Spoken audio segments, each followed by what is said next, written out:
பேசிடுவோம் இப்பவே. இன்னும் ஒரு வாரத்துல விசுவாக்கு நிச்சயத்தை வச்சுட்டு என்கிட்ட ஒரு வார்த்தை கூட சொல்லல. அடுத்த பொம்பளை சொல்லியெல்லாம் எனக்கு தெரிய வேண்டியதா இருக்குது. அடி நான் யாருக்கடி சொன்னேன்? எனக்கு காலையில தான் தெரியும் ஒரு வாரத்துல நிச்சயம்னு. ஆல்ரெடி உங்ககிட்ட சொன்னது.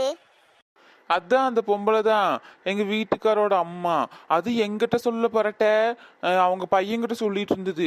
காதுல லேசா விழுந்தது. அதான் என்ன ஏதுன்னு கேட்டு போலான்னு எல்லா வேலையும் விட்டு போட்டு வந்துட்டோம் நானும் சுந்தரியும்.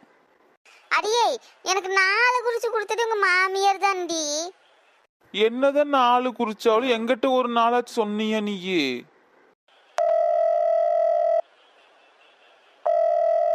6 பவுன் பண்றது. கிரிஜாக்கா, முதல்ல என் கேள்விக்கு பதில் சொல்லிட்டு நீ போன் பேசுக்கா. அடி இரு, 6ன்னு பாத்துக்கலாம், நம்பர் வருது. நீ போன கொண்ட முதல்ல. ஏன் வளர் இப்படி எல்லாம் பண்ற? முக்கியமா ஒருத்தங்களுக்கு ஃபோன் பண்ணியிருந்தேன். அவங்க